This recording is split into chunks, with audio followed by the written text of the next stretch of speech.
じゃあここからね燃費系リセットしてスタートします。さあゴールです。 43.1 キロ走って、燃費が2代目ハスラーのハイブリッド G NA エンジン搭載車のエンジン、ミッション、加速感、燃費など取り上げていきます。まずは簡単にカタログスペックです。エンジン形式は R06D 型49馬力の 5.9 キロ。競合車ですと最大出力52馬力のことが多いので、ハスラーのエンジンが非力に見えるかもしれません。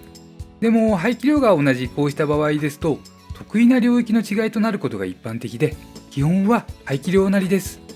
また燃料タンクの容量、ダイハツの30リットルと比較すれば小さめな一方で、ホンダ、日産、スズキ、そのあたりは27リットルが多いイメージです。なのでね、ハスラー27リットル、もう小さいってことはないです。小さい車ですと S660 は25リッターになっていました。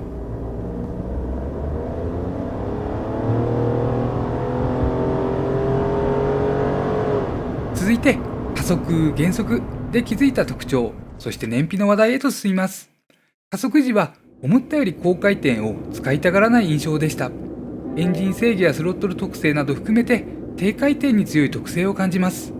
巡航中も上り坂でのアクセル操作、見増しする量が少なかったですし、グワンと回転が上がらないのは快適性にも直結します。それからハンドルに伝わってくるエンジンの振動が少ないです。特定の領域を除いてほぼ気になりませんでした。そして減速です。アイドリングストップをオフにしている限り、ブレーキの扱いやすさに特別な感想はございません。普通に軽自動車、そんな感じでした。アイドリングストップをオンにしたとき、この時の発進では、鈴木流ハイブリッドの長所をしっかり感じられます。キュルルっと気になる音を出さず、軽く再始動してくれます。現在アイドリングストップしています。足を離して始動させます。はい。キュルンと音がしないので滑らかです。そうしましたら燃費です。今回は国道357と台場周辺を走ってきました。運転しながらも適当に喋っていますので、このままご覧いただけますと嬉しいです。2代目ハスラーの燃費を見てきます。今日のコースは夜間の幹線道路を走ってきます。具体的には新浦安から台場の周辺を一周して、また新浦安に戻ってきます。ちょうどね、今目の前にディズニーランドが見えてきたところです。なので今舞浜のあたりかな。で、道はね国道357、夜間ね空いていてすごく走りやすい道です。じゃあここからね燃費系リセットしてスタートします。で、条件なんですけれども、今日は大人2人が乗っていて、エアコンが暖房の方向で、AC オンでついています。で、台場周辺ね、もう時間も時間なので、今もう1時過ぎてるので、レインボーとかね照明消えてると思うんですけれども、こんな感じでね景色綺麗なとこありますので、ところどころまた途中経過を入れていくような形になります。それでは行ってきます。途中経過1回目です。今ね、有明のあたりです。ビッグサイトが左手といった感じかな。でね、ここまで今10キロ走ってきて、出ている数字は燃費は31キロ前後です。すごく条件いいところを走っているので、燃費もねすごくいいんですけれども、そうですね、だいたい速度はメーター読みで60キロから65キロで走ってきて、捕まった信号は3つかな。そんな感じで走ってきて、今30キロの燃費です。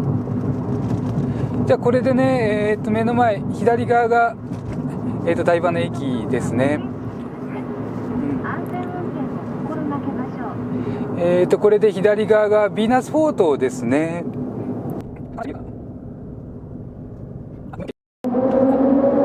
すいません、今ね話してたら一箇所曲がり忘れちゃって、大井まで行っちゃいました。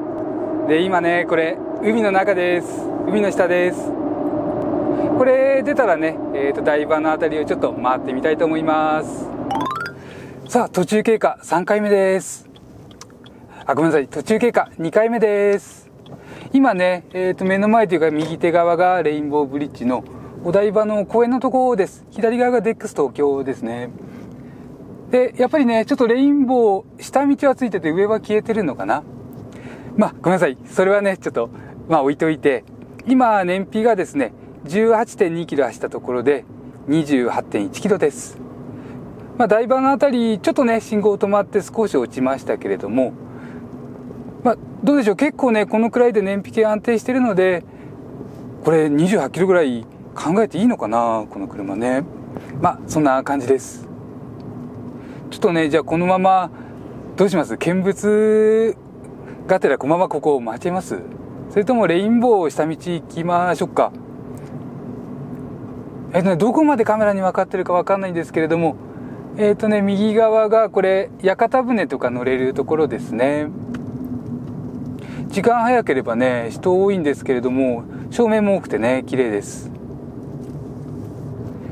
で、これ左行きますね。およそ300メートル先、右折専用レーンがあります。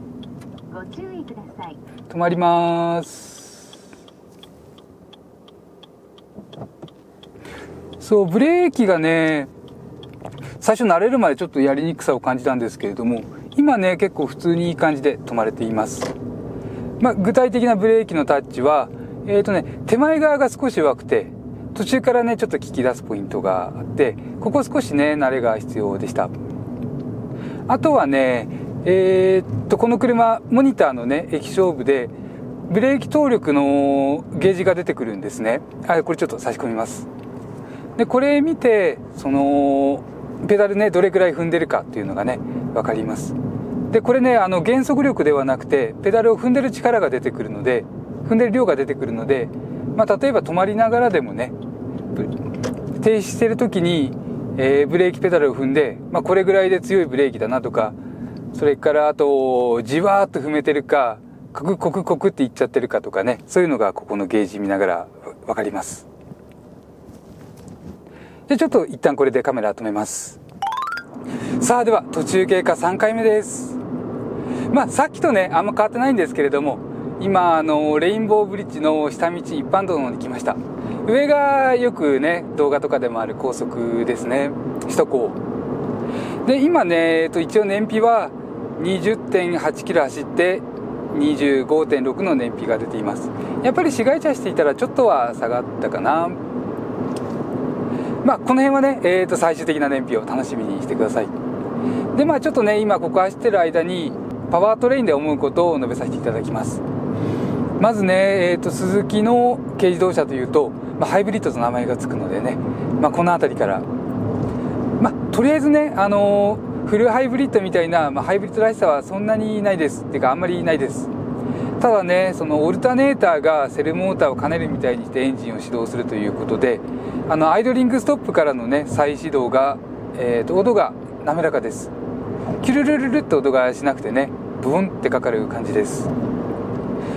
そこまではね、素晴らしいんですけれども、実際に使っていると、かかって出るときにちょっとギクシャクしたりね、かかった瞬間のブルーンが目立ったりとかいうのがね、少しあります。あとね、いいとこもいっぱいあるんでね、ちょっとね、ネガティブな面から活かしてもらいます。あとね、アクセルがね、なんでしょう、少し踏んで走るとき、アクセル回度 10% ぐらいまでで走るときに、ごめんなさい、今日ね、ちょっとカメラマン積んでるので、カメラここから手持ちでね、外を映しますね。お願いします。で、話戻ります。アクセル回路少なくて、簡単に言えば市街地走ってる時ですね、ちょっと車はギクシャクしやすいかなと。これがね、車乗ってる感じ強いっていうワイルド感、そういった良さにもつながりますし、でも、滑らかさという部分では、ちょっと最近のダイハツ車の方が滑らかかなと思います。で、この車のエンジン形式は R06D というタイプで、結構ね、低回転での力強さがね、なんか売りみたいなエンジンですね。踏んでも上はそんなにね、回ってる感じはしないです。回らないわけじゃないんですけれども、盛り上がりが感じられないといったところです。その代わりに、そうですね、中間加速化のアクセル踏んだ瞬間とか、なんかスロットル特性がね、早開きというのも含めて、結構ね、うまくトルク感が演出されてますかね。ごめんなさい。このくらいかな。音はね、結構ワイルドです。すいません。ちょっと今回してきました。で、これから戻るんですけれども、先ほどの話の続きです。前とね、結構中間からの今50キロですけれども、この辺りのね、トルク感がすごい上手に表現されていて、これ一人で乗った時の方がね、本当はこの良さもっと味わえます。軽快です。で、その分音は豪快ですかね。どうでしょう。最近結構自分たちダイハツの軽乗ることは多くて、スズキ乗るの久しぶりなんですけれども、ちょっと比べるとね、豪快さを感じるところもあります。で、さすがにね、軽自動車のエンジンみんな結構感覚近いですから、あとちょっとね、ここでハンドリングの話を。走りやすさもね、やっぱり市街地ですと、そんなにね、良さを感じないというか、従来の軽自動車らしさをね、結構感じていました。ローキャスター的というかね、ハンドル戻りぐわっとくるのがあったり、アクセルのオンオフでね、唐突にステアフィールが変わるというのがちょっとありまして、でも逆にね、今60キロですけれども、このくらいの速度でアクセル組み合わせて走るときなんかがね、すごく気持ちよかったです。これちょっとね、後でまたまとめたらうまく表現できると思うんですけれども、そう、なんかスーッとね、アクセル緩めてスーッと入って、アクセル入れたらまたスーッとね、こう走っていく感じがね、ちょっと今踏んじゃいましょうか。スーッとね、こう手がふわーっとしていく感じがね、これやっぱりスズキのいいところなのかな。この車は車重810キロということで、例えばね、アルトと比べると130キロ重い計算なんですけれども、十分軽快感あります。楽しいとか軽快感ってね、どんな意味かってよく分かんなかったりする言葉で、皆様使われますけれども、自分が思う、具体的な例ですとね、そのアクセル緩めてハンドルを切っていったらスーッと曲がり始めて、踏んでもスーッと出ていく、キビキビ感プラスこのスーッとした気持ちよさですね。あとね、そうダイエットのタクト乗った時にリアサスペンションの動きがね、すごくよく分かりやすいという話をさせていただきました。で、これもね、そこまでじゃないんですけれども、今リアシートに乗ってるカメラマンが体重、70キロ台なんですね。で、その彼が乗っているとリアサスの動きね、分かりやすいです。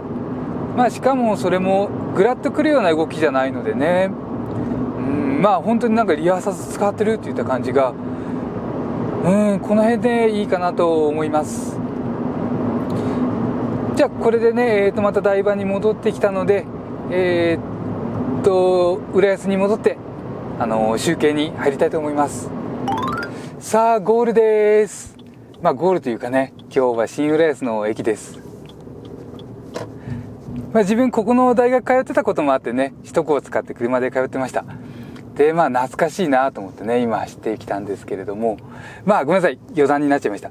今日はね、43.1 キロ走って、燃費が 25.2 キロという結果でした。この数値ね、結構いいなと思います。何と比べてというと、普段自分たちが所有している10年近く前のミラココア、ダイハツの軽です。それだとね、20キロぐらいの感じだと思うんですね。それを5キロぐらいね、上回ってきたので、今度ね、ちょっとココアと競争してみましょうかっていう感じです。じゃあ、あとちょっとね、メーターを映します。あったかな？すみません、こんな感じです。でね、この車、先ほど言ったブレーキのね、メーターなんですけれども、ちょっと今変えますね。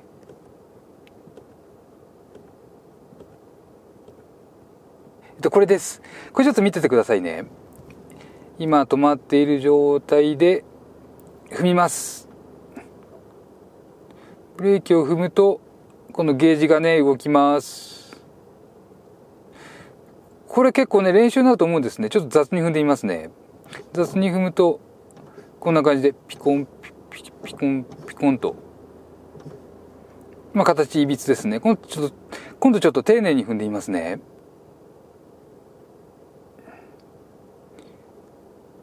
今フルブレーキくらい強く踏みました。離します。ごめんなさい。ちょっといびつな山になっちゃいましたね。では、一旦失礼します。こんな感じで燃費見ながら、ハスラーの NA モデルで走ってきました。速度はメーター読みで60キロを基準にプラスアルファ程度。交通の流れからすると遅いペースなのは動画の通りです。この速度で走って条件良いシチュエーションで30キロオーバー、トータルで25キロという結果でした。感想は燃費計サバ読んじゃってるんじゃないかってぐらいに好印象です。走った場所や速度が良かったのは事実ですが、運転は燃費走行には集中していません。99% おしゃべりに集中していました。同じ軽自動車でも、例えばスライドドア系とは5歳以上の差がありそうですし、逆にアルトだったらもっと良いかもしれないと楽しみができました。動画は以上です。よろしければチャンネル登録等で応援していただけると嬉しいです。ではまた次の動画でお会いしましょう。間違いいっぱいの自動車選び、キラリー男爵でした。